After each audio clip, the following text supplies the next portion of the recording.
도널드 트럼프 대통령이 서명한 크고 아름다운 법안으로 뉴욕 주민 30만 명이 푸드스탬프 혜택을 완전히 잃게 될 위기에 처했습니다.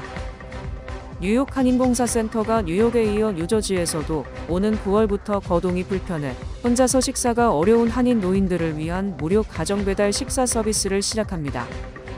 한인 커뮤니티 재단이 미 전역 한인 커뮤니티의 역량 강화를 위한 2025년 커뮤니티 지원금 공모를 시작했습니다. 뉴욕시경이 신규 채용된 경찰들을 대상으로 백그라운드 체크를 실시, 31명을 부적격자로 판정하고 파면했습니다. 모두가 누릴 수 있는 권리, 바로 아름다움입니다. 키스는 누구나 더 쉽고 당당하게 자신의 아름다움을 즐길 수 있는 세상을 꿈꿉니다. 키스는 우리 모두의 미래가 더 아름답게 빛날 수 있도록 최선을 다할 것입니다. 당신의 아름다움의 모든 순간, 키스가 함께합니다.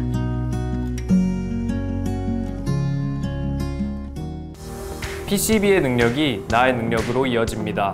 내가 만난 새로운 능력, PC빌리티, PCB뱅 제공입니다.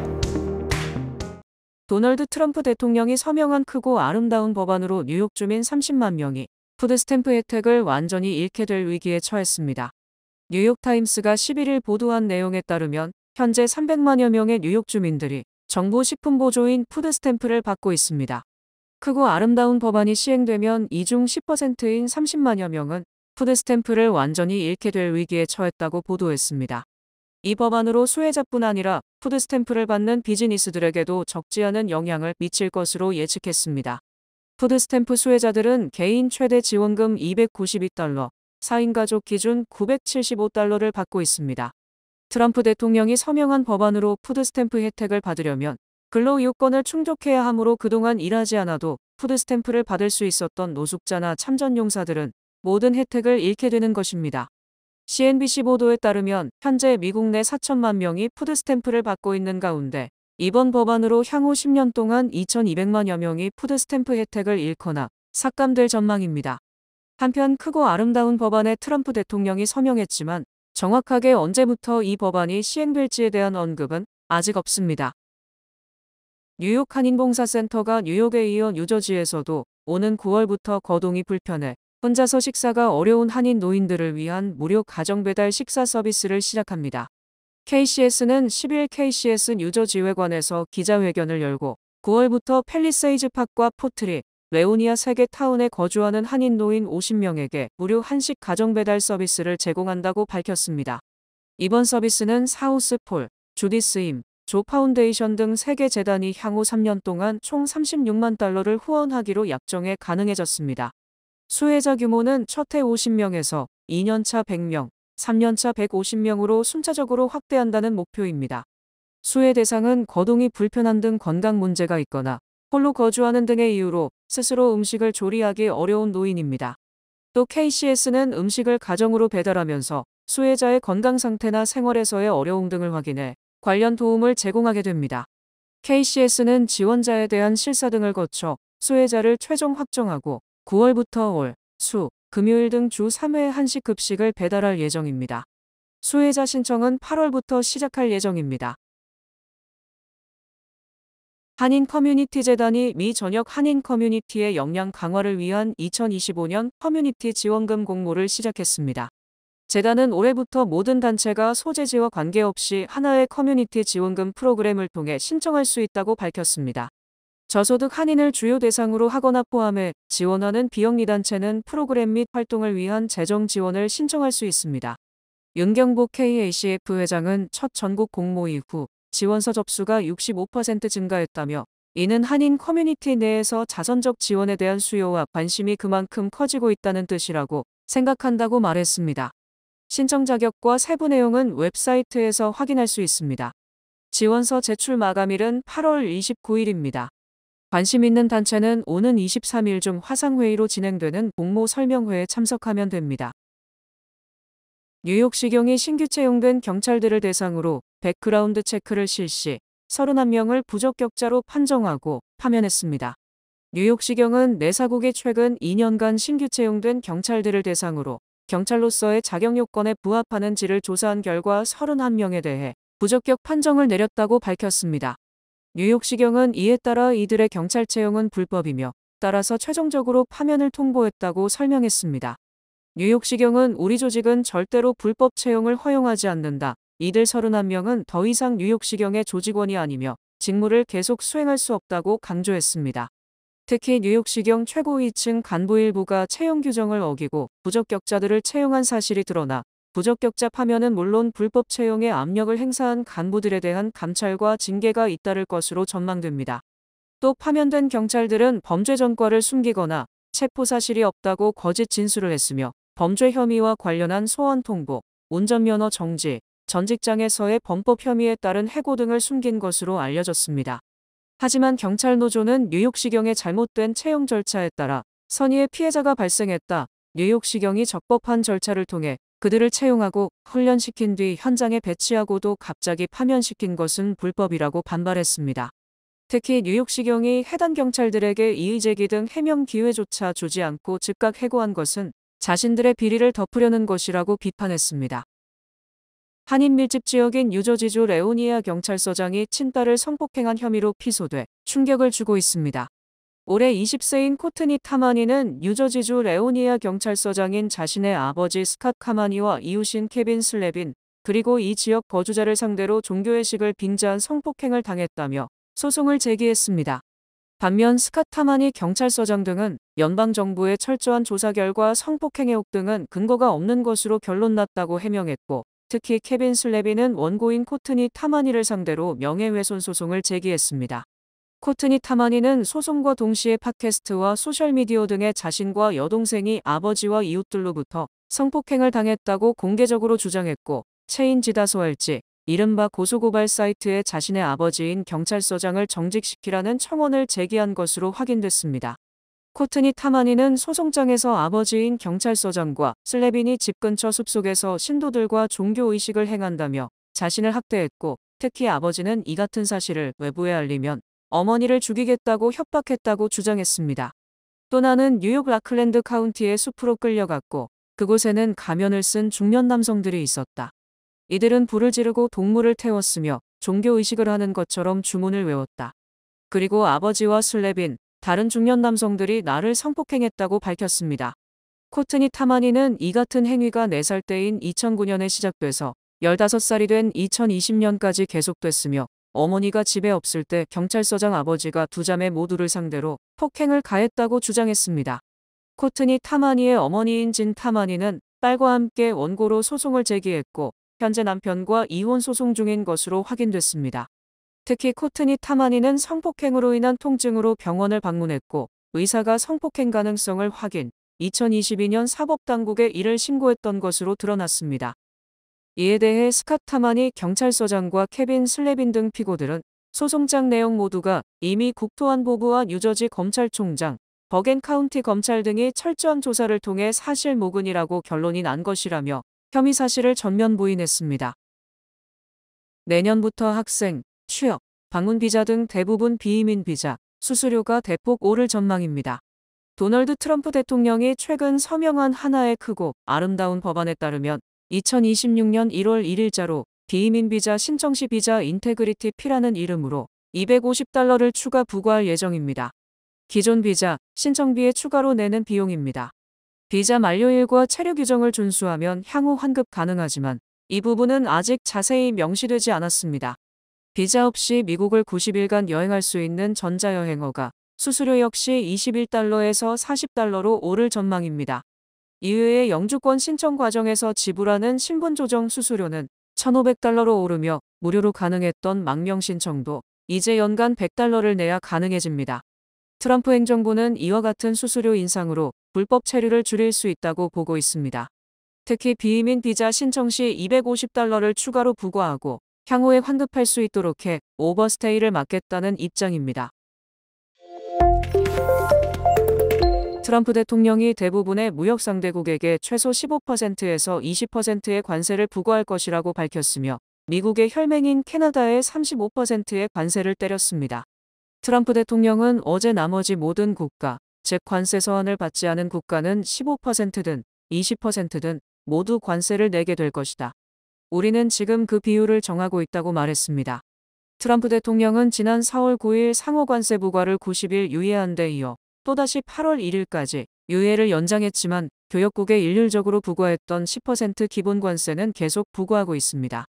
이를 고려하면 트럼프 대통령이 언급한 수치인 15%에서 20%는 기본 관세보다 높은 것으로 모든 국가에 대해 지금보다는 더 높은 관세를 부과할 것임을 밝힌 것입니다. 트럼프 대통령은 모든 나라에게 서원을 보낼 필요는 없다. 관세는 우리가 스스로 정하는 것이라며 서원을 받지 않은 나라에 대해서는 별도 협상 없이 미국이 일방적으로 세율을 정할 것이라고 경고했습니다. 특히 트럼프 대통령은 어제 51번째 주 편입 주장으로 갈등이 고조된 캐나다에 대해 8월 1일부터 캐나다가 미국으로 수출하는 제품에 대해 35%의 관세를 부과할 것이라는 서한을 발송했습니다. 트럼프 대통령은 캐나다는 미국에 협력하지 않고 자체 관세로 미국에 보복을 가했다. 캐나다는 8월 1일부터 품목별 관세와 별도로 35%의 관세를 내야 한다고 못 박았습니다. 즉 캐나다가 미국의 관세와 동일하게 미국 제품에 관세를 부과한 것을 보복행위로 규정하고 더 높은 관세를 부과한 것입니다. 한편 트럼프 대통령은 지난 7일 한국과 일본 등 14개국에 또 9일 필리핀과 브라질 등 7개국에 관세 서한을 보내는 등 압박을 계속하고 있습니다. 백악관이 공식 소셜미디어 계정에 헐리우드 신작 영화 슈퍼맨 포스트에 트럼프의 얼굴을 합성한 이미지를 올리고 희망의 상징이라고 주장, 미국인들로부터 부끄럽다는 지적을 받고 있습니다. 백악관은 어제 X와 인스타그램, 페이스북 등 공식 소셜미디어 계정에 슈퍼맨의 망토를 걸친 트럼프 대통령의 이미지를 올리고 마치 트럼프 대통령이 슈퍼맨인 것처럼 대대적인 선전을 펼쳤습니다. 이 사진은 오늘 개봉하는 영화 슈퍼맨의 포스터에 트럼프 대통령의 얼굴을 합성한 것으로 엄밀히 말하면 저작권 침해에 해당하며 백악관의 이 같은 행태는 딱 트럼프의 수준을 보여주는 것이라는 비판을 받고 있습니다. 특히 백악관은 희망의 상징, 진실정의 미국의 방식, 슈퍼맨 트럼프라며 낯뜨거운 자화자찬으로 도배를 했습니다. 이에 따라 X와 인스타그램에는 수만 개의 댓글이 달렸으며 좋아요라는 반응도 있지만 정말 부끄럽다, 농담 아닌가, 이걸 백악관 공식 계정에 올릴 일인가라는 한탄이 잇따랐습니다. 이 같은 비판에도 트럼프 지지자들은 트럼프는 단순한 슈퍼맨이 아니라 전설이다, 연방검찰 등 모든 사법기관에서 그를 인류 역사상 가장 많이 조사했지만 아무것도 밝혀내지 못했다. 트럼프는 진정한 강철의 사나이 등의 댓글을 올렸습니다. 트럼프 대통령은 지난 5월에는 교황의 사진에 자신의 얼굴을 합성, 마치 자신을 교황처럼 보이게 하는 사진을 올리는 등 자신을 절대자처럼 생각하는 과대망상 증상을 보이고 있습니다. 트럼프 대통령이 제롬 파월 연준 의장에게 사퇴 압박을 가하는 가운데 트럼프 측근이 연준 건물 보수공사를 문제 삼아 공개적으로 파월 의장을 공격했습니다. 러셀 보우트 예산관리국 국장은 어제 X에서 제롬 파월 연준 의장은 연준을 심각하게 잘못 관리하고 있다며 공개 서한을 통해 연준 본부 건물 보수공사에서 심각한 예산 낭비를 저질렀다고 비판했습니다. 보우트 예산관리국장은 연준이 2023 회계연도부터 역사상 처음으로 계속 적자를 기록하고 있음에도 불구하고 본부 건물 보수공사의 예산을 초과해 지출하고 있다. 현재 초기 비용보다 무려 7억 달러가 늘어난 25억 달러에 달한다고 지적했습니다. 보우트 국장은 이번 보수공사는 테라스 루프탑 정원, 인공폭포, VIP용 엘리베이터, 고급 대리석 등이 포함됐다. 1스퀘어피트당 보수 비용이 1923달러에 달하며 이는 연방 건물 평균 공사비의 2배라고 강조했습니다. 보우트 국장은 프랑스의 베르사유 궁전도 현재 달러 가치로 30억 달러 정도이다. 연준의 보수공사 비용이 궁전을 짓는 비용과 맞먹는다고 주장했습니다. 또 파월 의장이 지난달 말 연방상원 증언에서 연준 보수공사에 대해 설명하면서 정직하지 못했다는 비판에 대해 부정확하다고 주장했으며 이는 위증에 해당한다고 비판했습니다. 파월 의장은 당시 증언에서 공사 비용이 과도하다는 언론 보도는 부정확하며 VIP 식당, 새로운 대리석, 특별한 엘리베이터는 없다. 전부터 있었던 오래된 엘리베이터가 있을 뿐이며 인공폭포나 양봉장, 옥상 테라스 정원도 없다고 주장했고 이 증언이 거짓이라는 것입니다. 보우트 국장에 앞서 빌 폴테 연방주택금융청 이사도 파월 의장이 기만적인 거짓 증언으로 상원 의원들을 오도했으므로 해임돼야 한다고 주장했었습니다. 크리스토퍼 월러 연준 이사가 이번 달에 연준이 기준금리를 인하해야 한다는 기존 입장을 다시 한번 강조했습니다. 월러 이사는 어제 달라스 연방준비은행 주최의 세미나에서 우리는 너무 긴축적이며 7월에 기준금리 인하를 검토해야 한다고 말했습니다. 월러이사는 나는 연준 내에서 금리 문제에서는 소수파에 속하지만 우리가 왜 이럴 수 있는지에 대해 경제적 관점에서 매우 명확하게 설명하려고 노력해왔다. 나의 금리 인하 견해는 정치적인 것이 아니다라고 주장했습니다. 월러이사는 지난달에도 인플레이션이 적절하게 통제된다면 7월 29일과 30일 이틀간 열리는 공개시장위원회 회의에서 금리 인하를 고려해야 한다고 주장, 시장의 주목을 받아왔습니다. 또 연준 내에서 가장 통화 긴축을 선호하는 것으로 알려진 미셀 보면 연준 부의장도 7월 금리 인하를 검토해야 한다고 주장, 금리 인하에 점점 더 힘이 실리고 있습니다. 월러이사의 7월 금리 인하 발언은 트럼프 대통령이 파월에 대한 사퇴 압박 강도를 높이는 가운데 나온 것이며 월러이사가 차기 의장 물망에 오른 인물이어서 발언이 더욱 주목받고 있습니다. 월러이사 자신도 이 같은 시각을 의식, 7월 금리 인하 주장이 정치적인 것이 아니라고 스스로 밝힌 것입니다. 트럼프 대통령은 어제도 트루스 소셜에 올린 글에서 미국은 수천억 달러를 관세로 걷어들이고 있다. 연준은 이 같은 강력함을 고려해서 신속히 기준금리를 내려야 한다고 강조했습니다. 지난달 맨해튼 지역 렌트비 중간값이 1년 전보다 7.6% 올랐으며 특히 아스토리아 및 롱아일랜드 시티 등 북부 퀸즈 지역 렌트비는 11% 치솟은 것으로 조사됐습니다. 부동산 평가회사 밀러 사무엘과 부동산 중개회사 더글라스 엘리만 공동조사에 따르면 지난달 맨해튼의 신규 렌트 계약 중간 렌트비가 4,625달러로 1년 전보다 7.6% 상승했으며 지난달보다는 54달러 인상됐습니다. 또 맨해튼 지역 평균 렌트비는 월 5,450달러로 1년 전보다 7.0%, 전달보다는 0.3% 각각 상승했습니다. 특히 맨해튼 지역 신규 렌트 계약은 7,301건으로 전년보다 7.8%, 5월보다 7.4% 급증했고 렌트 물건은 전달보다 12.4% 급감하는 등 수요가 크게 늘어나면서 렌트비도 오른 것으로 추정됩니다. 또 맨해튼 지역 3베드룸 평균 렌트비는 9,399달러, 2베드룸은 6,269달러, 1베드룸은 4,668달러, 스튜디오는 3,597달러로 조사됐고 2베드룸 렌트비가 9.3%로 가장 많이 올랐습니다. 한인들이 많이 거주하는 퀸즈 북서부 지역의 렌트비 중간값은 맨해튼보다도 더 큰 폭으로 상승한 것으로 드러났습니다. 아스토리아와 롱아일랜드 시티 등 퀸즈 북서부 지역의 6월 신규 렌트 중간 렌트비는 3,600달러로 5월보다는 0.7% 내렸지만 1년 전보다는 10.8% 급상승했습니다. 또 이 지역 평균 렌트비도 3,882달러로 1년 전보다 7.9% 올랐고 이 또한 맨해튼 상승률을 앞지른 것입니다.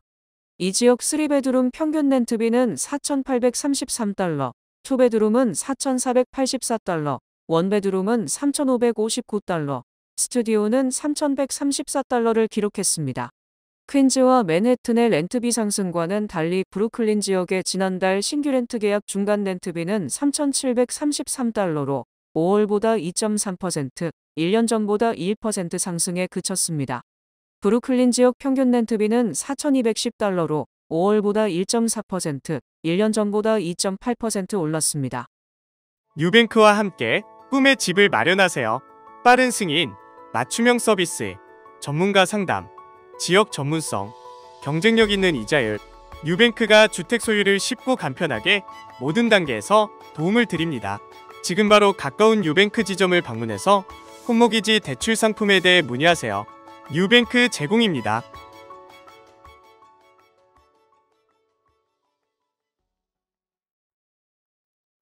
뱅크 오브 호프가 드리는 경쟁력 있는 이자율에 8개월 및 11개월 프로모 플러스 CD. 가까운 뱅크 오브 호프 지점에서 만나보세요. 이 프로그램은 최고의 금융 서비스로 당신을 존중합니다. 뱅크 오브 호프 제공입니다. 주요 단신 전해드립니다.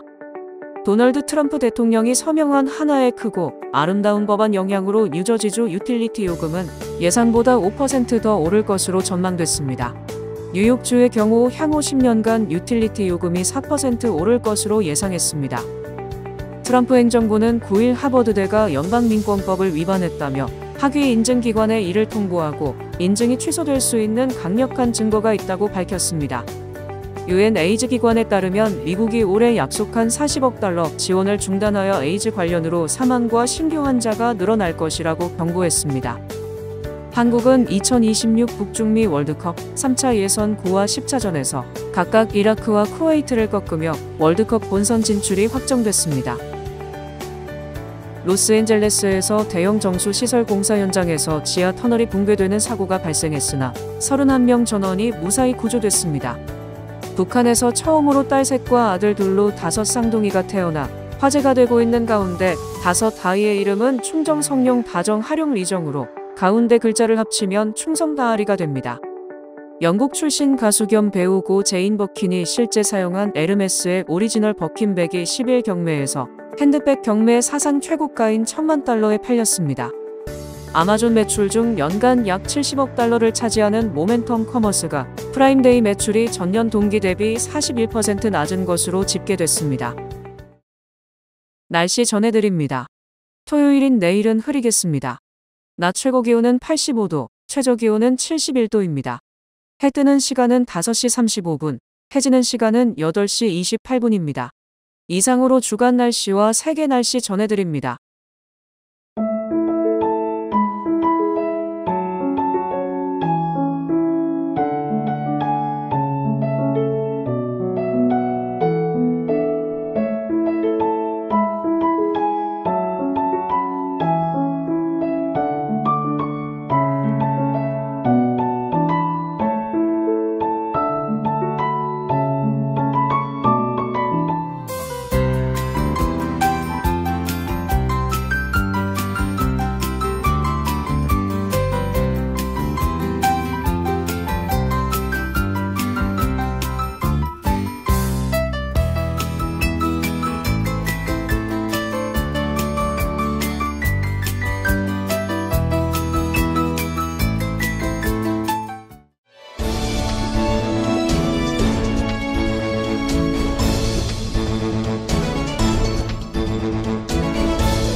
이상으로 7월 11일 금요일 TKC 뉴스데스크 여기서 마치겠습니다. 시청해주신 여러분 고맙습니다.